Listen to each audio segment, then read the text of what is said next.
아름다운 도시, 또 아름다운 이 교회, 또 미랄 장애인 꿈터, 정말 이곳이 바로 천국이구나. 우리 아이들과 또 봉사하시는 모든 분과 또 강원호 목사님을 비롯한 이곳에 계신 분들이 천국을 만들어가고 계시는구나. 하나님이 이곳에 계시는구나 하고 정말 느끼게 되었고요. 제가 오히려 이곳에 와서 은혜를 받고 많은 사랑받고 축복받고 가는 느낌이어서 부자가 된 기분이에요. 너무너무 감사합니다. 이 자리를 빌어서 여기 계신 모든 분들, 또 목사님과 함께 하신 미랄 모든 가족분들께 진심으로 감사드립니다.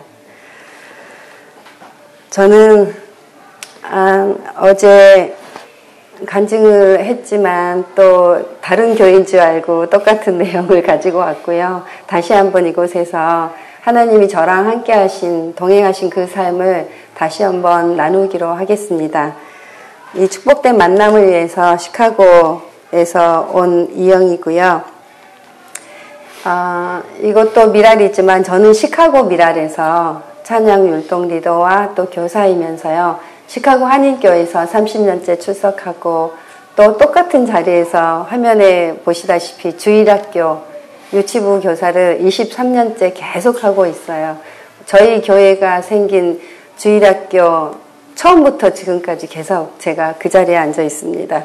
그리고 26살 내성마비 장애인 아들이 2살 되던 해부터 홀로서기하며 아들과 함께 행복하게 살고 있는 엄마이기도 합니다. 제가 한국을 떠나온 지 정말 딱 30년이 되었어요. 제 인생의 광야 같은 이방인의 삶에서 지금은 제 남은 인생의 시간은 하나님의 사랑만을 전하는 그런 증인의 삶으로 이곳에 서 있고 또 앞으로도 하나님이 원하시는 그곳에 또 발길과 마음이 머무는 그곳에 갈 수 있음을 믿고 소망하며 그 사명을 따라 살고 싶습니다. 그래서 저는 오늘도 이 간증의 제목을 모든 아픔은 사랑이었네 라고 말하고 싶습니다. 고통, 눈물, 아픔 그리고 슬픔이라는 통로들을 통해서 하나님은 제게 수많은 일들을 정말 경험하게 하셨고 무엇보다도 이 자리에 설 수 있는 세상에서 가장 귀한 믿음을 주신 제게 아픔은 하나님의 사랑이고 특별한 선물이었음을 고백합니다. 헨리 나우엔의 상처 입은 치유자 중에서 안으로 들어가는 길만이 바깥으로 나가는 길이다 라는 글이 있습니다. The way in, the way out. 예수님의 십자가 고통에 들어가야만 영생의 길을 발견할 수 있고 나의 고통과 아픔을 통해서 또 다른 누군가를 사랑하며 이해할 수 있듯이 우리는 우리가 갖고 있지 않은 것을 남에게 줄 수 없음을 알았습니다. 그동안의 삶을 통하여 하나님이 제게 주신 모든 축복과 은혜에 감사와 찬양을 올려드리며 이 시간 잠깐 나누기로 하겠습니다. 저는 하나님을 믿지 않는 집에 사남매의 막내로 태어났습니다. 6살 때 오빠의 손에 이끌려 아무것도 모른 채 교회에 따라간 것을 시작으로 해서 30년 전에 남편을 따라 시카고에 유학을 왔고요. 30년째 시카고 한인교회에서 출석하고 있습니다. 저는 어렸을 적 고아원 옆에서 자랐습니다. 그래서 제 꿈은 장래의 희망란에 늘 새학기 될 때마다 고아원 원장이 되는 거였고 지금은 고아원, 양로원, 장애인 학교를 함께 지어서 아무 연고도 친척도 없이 버려진 그 분들을 통하여 함께 돕고 생활할 수 있는 그 일을 돕고 싶은 소셜워커가 되는 게 아직도 장래의 희망이고 꿈입니다. 그 꿈을 도와주듯 26살이 된 내성마비 장애인 아들, 육신의 날개는 아직 달지 못했어도 걸을 수 없는 2 다리로 무릎 꿇고 기도 드릴 줄 아는 제 영혼의 천사입니다. 아들과 둘이 서로 의지하며 26년 동안 살아왔는데요. 그동안 세월이 참 많이 흘렀습니다. 아들과 저에게 아침 이슬같이 너무 차디차고 정말 투명하다 못해 너무 차디찼던 그 사람과의 만남은 제 삶에 아픈 서곡이었는지도 모릅니다. 힘든 유학생활 속에 어렵게 가진 내 아내 생명, 그것은 제 인생의 다른 시작을 출발하는 그 길과도 같았습니다. 어느 날 그가 혼자 자기 마음대로 여행을 가버리고 없는 날, 아기가 아직 나오기 전 7개월째쯤 됐는데 밤새내 그것이 산통인지도 모르고 첫 아이라 아무것도 몰라서요. 너무 아프니까 허리에 파스만 붙이고 밤새내 아파하다가 아침이 되어서야 운전면허증만 손에 쥐고 걸어서 들어간 스위디시 병원 응급실. 그곳에서 의사 선생님은 정말 하얗게 지쳐있어 너무 힘들어하는 저에게 겨우 걸어갔거든요. 차도 없었으니까. 너무 늦게 왔다면서 위험하다는 급한 진단을 내렸고, 거기서 저는 아이와 산모가 무슨 일이 있어도 괜찮다는 사인을 제 손으로 직접 해야만 했습니다. 그렇게 혼자 걸어 들어간 지 1시간 만에 3.1파운드의 칠삭둥이 아들을 낳았습니다. 아들의 발가락 5개의 지문이 저 엄지손가락 그 지문과 똑같을 정도로 아주 작은 몸짓이었습니다. 보통 출생아에 반도 안 되는 아들에게 클테 푸를청, 크고 푸르게 자라라고 태청이라는 한국 이름을 만들어 주었습니다. 인큐베이터에서 거의 한 달을 지낸 아이는 4파운드의 정상화로 모든 검사를 4검사까지 다 마치고 나왔지만 집으로 오게 되었지만 안전한 엄마의 뱃속이 아닌 세상에 아직 준비되지 못한 것처럼 아프고 힘든 순환을 받아들여야만 했습니다.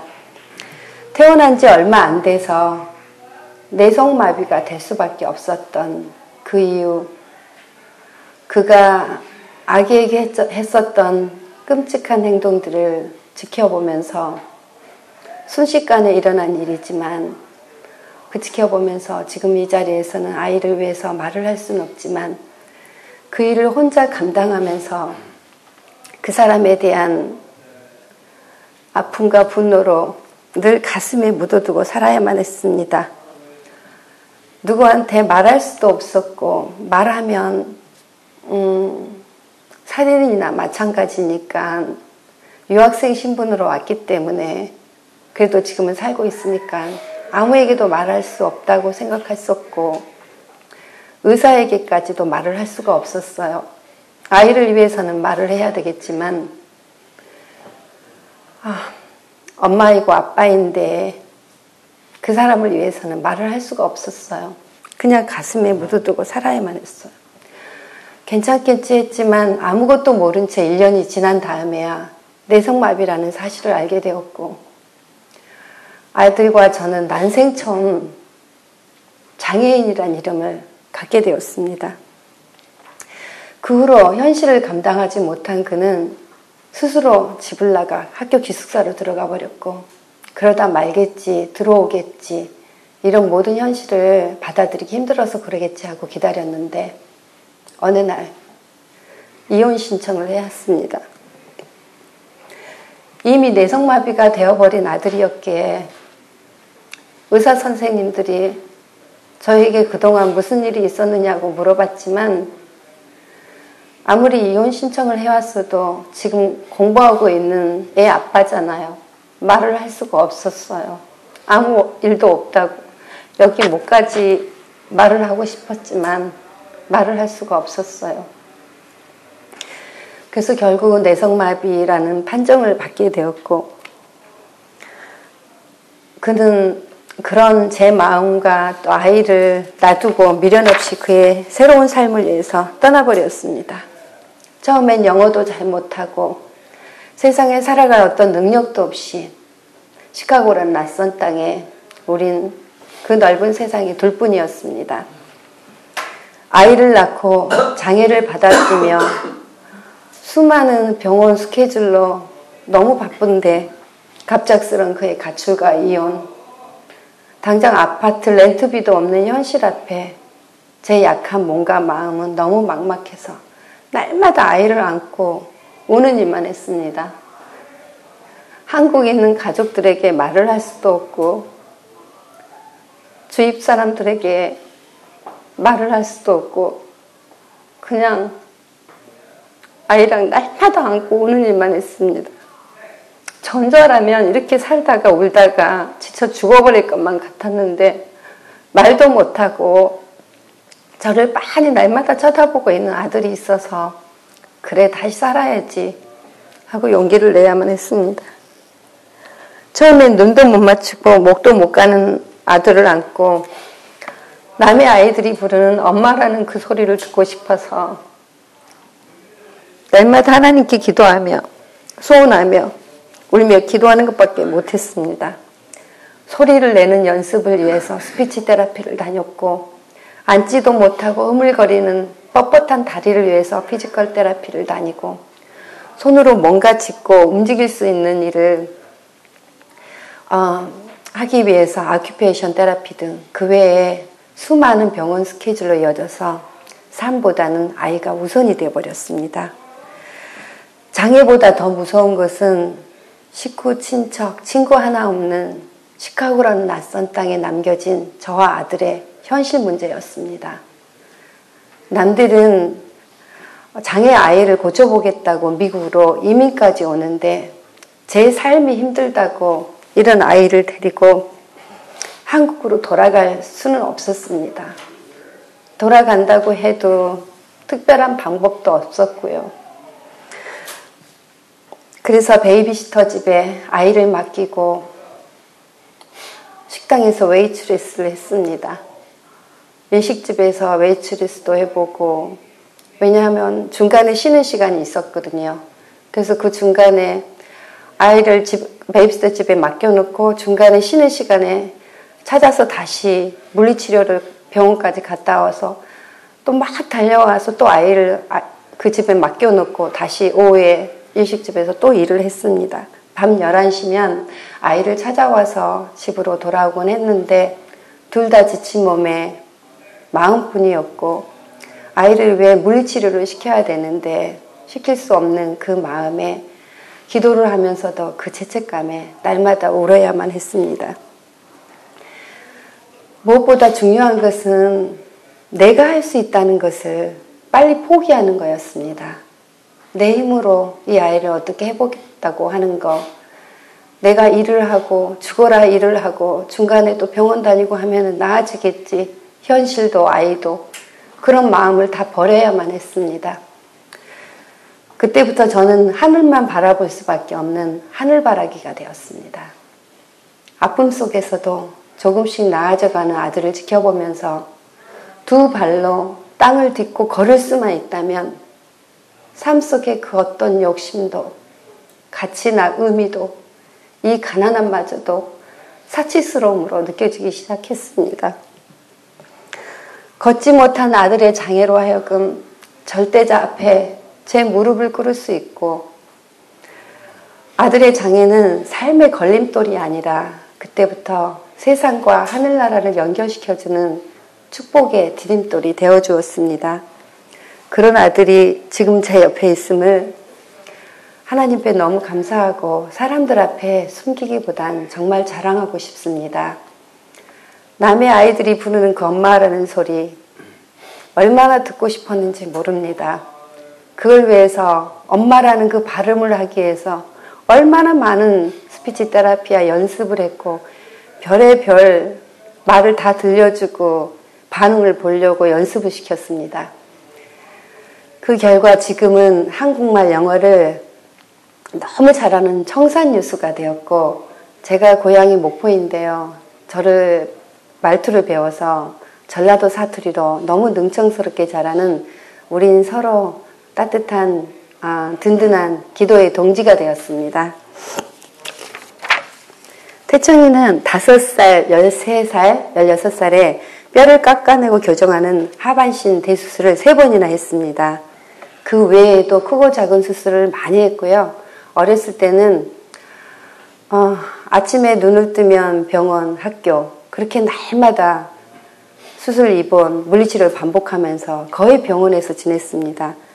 까치발처럼 발레하는 것처럼 뒤꿈치가 되어 있어요. 그 발을 조금씩 각도를 꺾어서 수술을 할 때마다 기부스를 했어요. 발 끝에서부터 무릎 끝까지.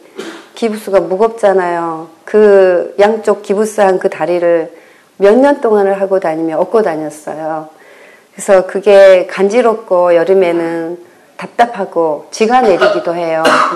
그러면 새벽 2, 3시라도 이머전시로 늘 달려가서 그 기부스를 다시 잘라내고 다시 그 다음날 또 기부스를 하고 했습니다. 26년 동안 제일 많이 가본 곳이 병원이고 26년 동안 제일 많이 만난 사람들이 병원 사람들이었습니다. 그리고 그 각도를 꺾어서 계속 운동을 시키는데요. 날마다 아프다고 소리 지르는 그 아들을 위해서, 아니 어쩌면 이 아이가 예수님이 꼭 걷게 해준다고 믿고 있어요. 그 아들을 위해서 제가 해줄 수 있는 것은 아프다고 소리 지르든 아니든 늘 물리치료를 시켜야 됐고, 그동안 제가 잘한 게 있다면 먹고 사는 문제보다도 아이를 위해서 20년 동안 한 번도 모든 병원 스케줄은 눈이 오나 비가 오나 한 번도 빠지지 않고 병원에 간 거예요. 다른 장애인 엄마들이 제일 부러운 것 중에 하나예요. 후회한 것 중에. 사느라고 아이의 치료나 아니면 물리치료 소홀했었는데, 저는 반대로 삶은 하나님 앞에 다 맡겨드렸고 어차피 제 힘으로 할 수 없었으니까 병원에 관한 모든 치료는 단 한 번도 빠진 적 없고, 새벽이든 밤이든 물리치료든 아니면 병원에서든 단 한 번도 빠진 적이 없었어요. 그래서 병원과 또 학교와 교회, 그 세 군데에서 아이를 만들어 주셨다고 저는 생각해요. 하나님 안에서. 그래서 너무 감사하고 있고요. 이제 다른 아이들처럼 어서 많이 걸어서 깨끗한 신발이 빨리빨리 닳아져 버리고 자꾸만 새 신발을 사면 얼마나 좋을까 하고 기대하며 믿고 운동하고 있습니다. 그동안 수많은 기적 같은 순간들이 있었습니다.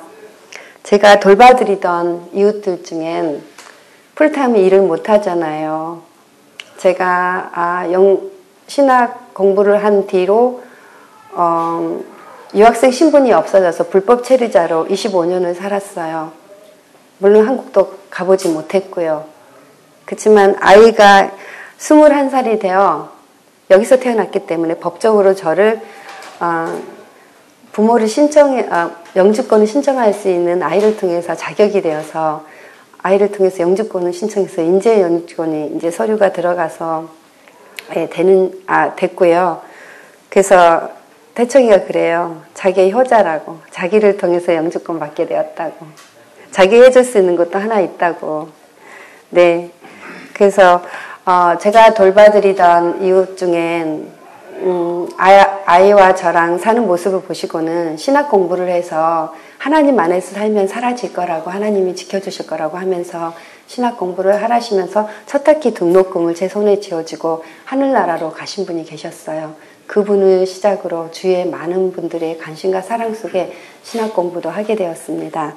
어느 날 태청이를 안고 무거운 책가방을 맨 채 2층 아파트 뒷계단을 막 딛다가, 제가 좀 저혈압이 있거든요.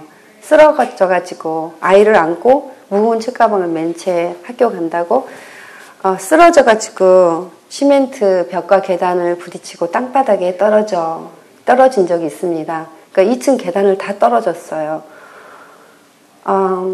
바람도 불고 비도 내리는 가을 저녁에 인적도 없고 뒷문으로는 사람들이 다니지 않았어요. 그리고 실내가 아니고 바깥이었고요. 엘리베이터도 없는 오래된 아파트였어요. 얼마나 길바닥에 오랫동안 비를 맞고 기절해 있었는지 모릅니다. 어린 태청이가 땅바닥을 막 기어와가지고 저를 흔들어 깨우는 바람에 제가 살아난 적이 있었습니다. 아마 태청이가 없었다면 그대로 아마 죽었을지도 모른다고 생각이 늘 들었습니다. 근데 태청이가 그 2층에서 다 떨어져 제품에서 튕겨져 나갔는데도요, 머리끝 하나 발끝 하나 하나도 다치지 않고 저만 머리를 다쳐가지고 국하원이 병원에 실려가서 한 고비를 넘기고 나온 적이 있기도 했습니다. 또 한 번은 겨울에 고속도로에서 눈이 엄청 왔는데 교회를 가는 주일이었어요. 4차선에서 1차선까지 앞차가 급브레이크를 밟는 바람에 저도 동시에 밟다가 4차선에서 1차선까지 빙글빙글 돌다가 중앙 분리대벽을 수없이 밟고 태청이 쪽 차문이요 떨어져 나가버렸어요. 그런 대형 사고가 있었어요. 근데 그때도 태청이 쪽 범퍼와 차문은 완전히 나간 그런 상황이었는데 태청이는 그때도 아무 머리끝 하나 다친 적이 하나도 없고 저만 타박상에 피를 너무 많이 흘려서 병원에 입원한 적이 있었습니다. 그 다음에 번호판을 찾으려고 바디샵에 갔더니 그 아저씨 하시는 말씀이 그 안에 탄 사람들 다 죽었냐고 물어봤습니다. 앞에 탄 아이까지 차문이 떨어진 아이가 멀쩡하게 살아있다고 그러니까 차를 보면 알 수 있는데 정말 분명 하늘이 지켜줬네요. 이것을 기적이라고 하는 거예요. 라고 그분이 말씀해 주셔서 제가 알게 되었습니다. 저는 10대 때부터 35년 이상 늘 아파온 위장과 식욕이 없는 이유로 힘들어했습니다. 어렸을 때는 잘 못 먹고 입원을 반복했으며 위장약은 늘 옆에 있었고 1년에 한 번 위내식용은 필수였습니다. 그러다 보니 식욕은 점차 줄어들었고 맛조차 거의 느낄 수 없는 지경에 이르렀습니다. 늘 저는 꿈꾸었습니다.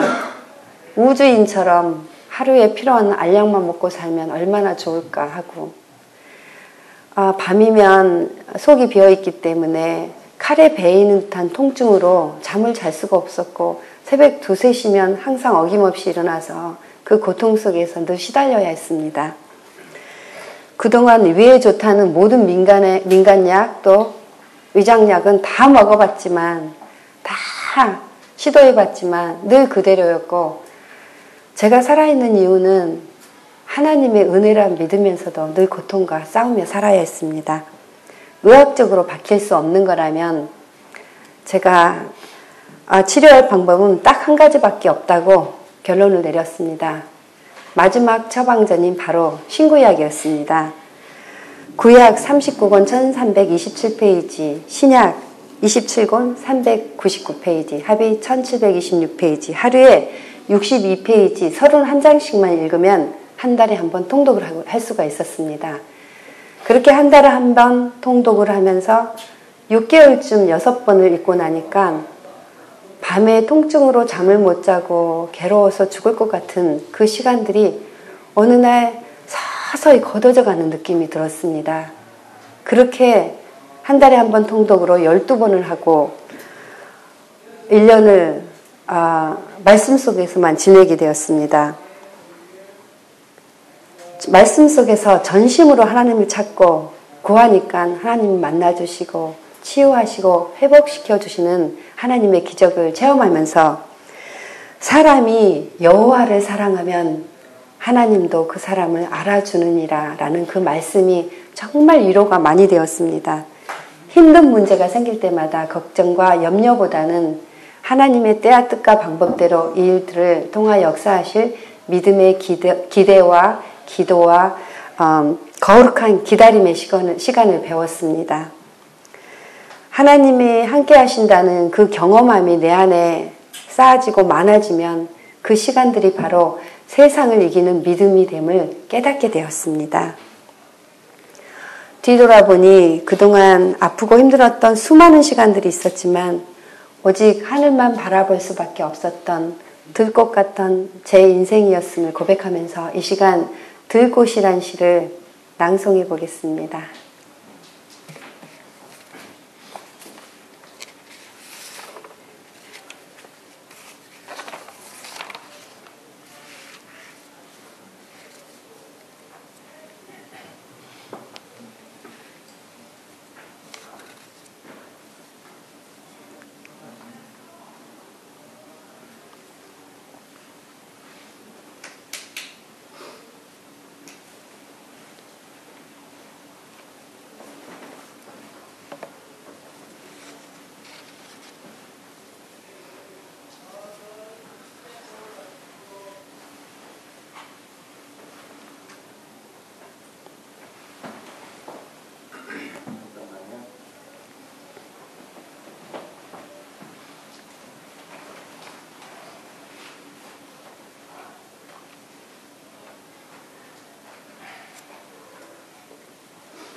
그냥 바로 할까요? 예, 그래야 될 것 같아요. 네. 네네, 그럴게요. 네네네. 태청이한테는,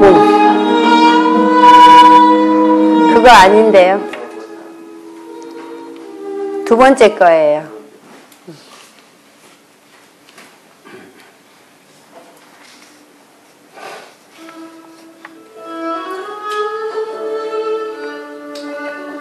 화면 안 나오나요?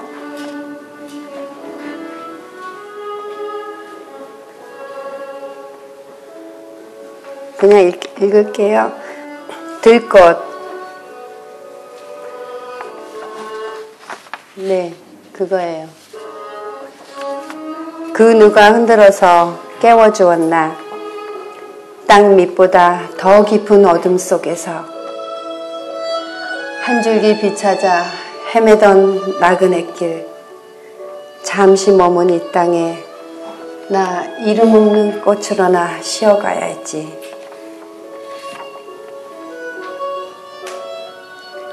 목마른 갈망들 햇빛에 쏟아내고 폭풍 위에 힘겨울 땐 고개 숙이며 하늘이 주는 대로만 먹고 사는 하늘바라기여라.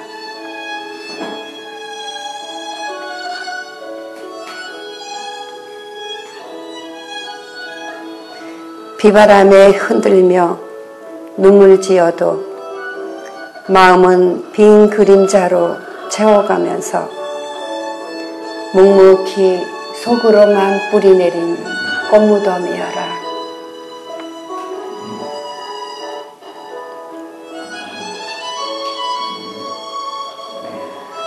구름처럼 물처럼 흐르다가 바람 속에 놓아든 생의 끈앞풀들 멀리 손은 들어주고 가진 것 없어 머물 것도 없는 나 가난한 들꽃 향으로 살고 싶어라.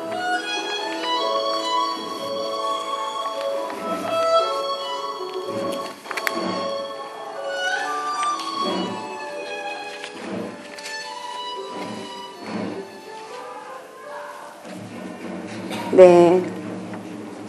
태청이는 프리스쿨 킨더가든을 특수학교를 다녔습니다. 그리고 초등학교, 중학교, 고등학교는 일반 학교에서 스페셜 클래스인 지적으로 낮은 아이들이나 아니면 장애인들이 모여있는 클래스에만 공부했습니다. 고등학교 졸업하기 전 학교에서는 교장 선생님을 비롯해서 특수 과목의 선생님들, 에이드, 그 다음에 마지막 판결을 내린 전문가들 그리고 학부모를 모시고 마지막 미팅을 했습니다. 여러 과목의 성적과 지적이면 종합적인 판단을 평가해서 내린 결론은 칼리지를 갈 수 없다는 것이었습니다. 브릿지 프로그램이라는 직업학교로 가라고 권유받았습니다. 하지만 태청이는 다른 아이들처럼 이 세상에서 꼴등해도 되니까 그 아이들 틈 속에서 섞여서 함께 느끼고 공부하고 싶다며 우겼습니다. 그래서 입학시험을 쳤고 그 결과 당연히 낮은 점수였습니다. 아무리 이곳에서 태어났어도